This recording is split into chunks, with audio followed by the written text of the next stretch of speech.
오늘 말씀에는 바울의 3차 전도 여행 그 마지막 일정이 나타나 있습니다. 이제 지중해를 지나 두로에 이르렀을 때 바울은 그곳에 있는 제자들을 만나 일주일을 머물지요. 지금 예루살렘으로 돌아가고 있는 이 여정 속에서 하나님의 그 성령님의 역사가 강력하게 나타나는 것을 우리는 볼 수 있습니다. 이미 20장부터 바울은 그런 고백을 합니다. 각 성에 이를 때마다 성령님께서 내가 앞으로 고난 당하게 될 것을 알려주셨다라고 말합니다. 그리고 이제 막 팔레스타인 본토로 딱 두로에 도착했는데 그곳에서도 성령의 역사가 일어나는 것이지요. 4절에 이렇게 말합니다. 제자들을 찾아 거기서 이래를 머물더니 그 제자들이 성령의 감동으로 바울더러 예루살렘에 들어가지 말라 하더라. 두로의 제자들에게 성령의 감동이 있었다고 말합니다.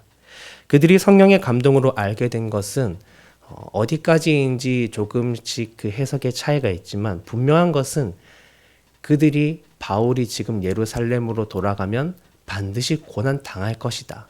이것만큼은 분명하게 알게 되었다라는 거예요. 그래서 그들은 사랑하는 바울 사도를 예루살렘에 가지 말라고 권면합니다. 붙듭니다. 말리고 있습니다. 아마 성령이 이 길을 피하게 해주는 것이라 생각하는, 그렇게 해석하는 사람도 분명히 있었겠죠.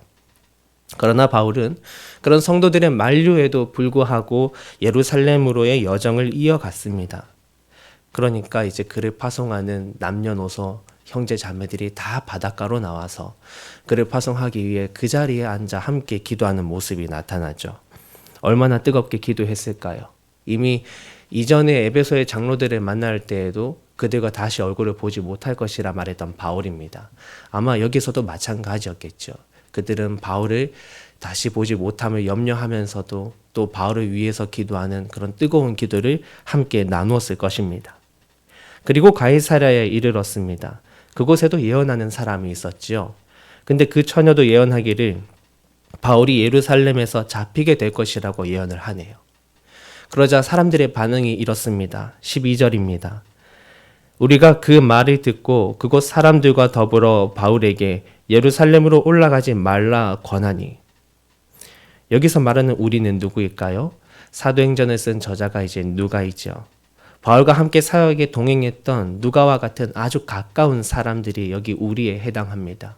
그리고 그 가이사랴 지방에 있던 바울의 믿는 형제 자매들, 그 모든 사람들이 다 하나같이 바울을 말리는 거예요. 예루살렘으로 가지 말라고. 정말 꼭 가야겠냐고. 그리고 그 뒤에 나타나는 바울의 메시지를 보면 그 중에는 울며 바울을 붙드는 사람도 있었다고 합니다. 왜 하나님께서는 바울이 돌아가는 그 여정길에서 바울만이 아니라 여러 형제 자매들에게 바울이 당할 고난을 보여주셨을까요? 그리고 바울은 그렇게나 형제 자매들이 가지 말라고 붙드는데 왜 끝까지 그 길을 갔을까요? 우리는 오늘 이 말씀 속에서 우리가 삶을 살아가며 정말 놓치지 않아야 할 삶의 방향을 발견합니다.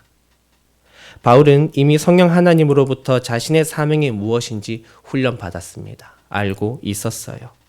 그도 사람들의 염려를 다 들었죠. 생각해보면 형제 자매들의 그 염려는 분명 일리 있는 말들입니다. 자신도 이성적으로 납득이 되었을 거예요.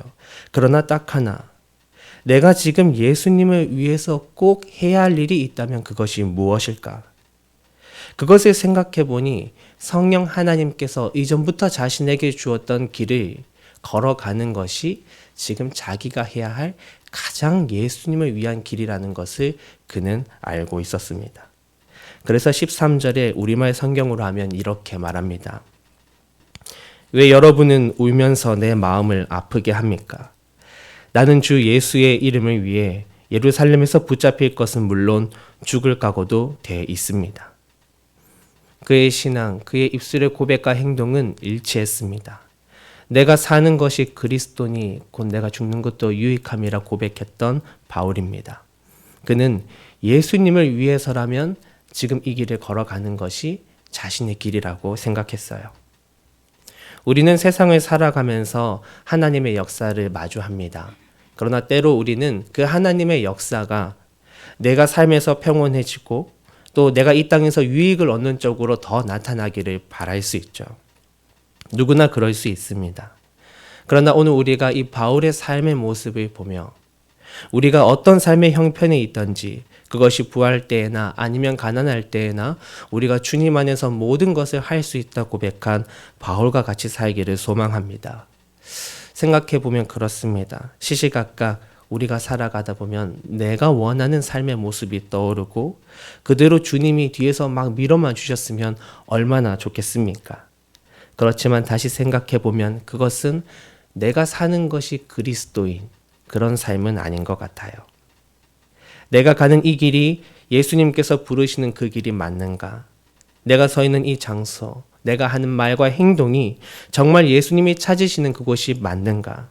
이것이 저와 여러분을 움직이게 하는 하나님의 마음이 되기를 소망합니다.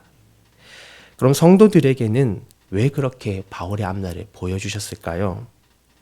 여기서 우리는 바울에게 그때 당시 가장 필요했던 것이 무엇일까를 다시 한번 생각해 봅니다. 그리고 그때 예수님의 길을 따라가던 바울의 뒷모습을 보게 되죠. 마지막 기도를 하시던 주님은 당신에게 주어질 잔을 피할 수 있으면 피하고 싶다고 하셨습니다. 그렇지만 곧이어 바로 말씀하셨죠. 아버지의 뜻대로 하옵소서라고 기도하셨습니다. 바울이 끝끝내 자신의 사명을 다하겠다고 말하였을 때 결국 형제 자매들이 기도해준 기도의 제목, 그것이 바로 이 기도였죠. 14절입니다.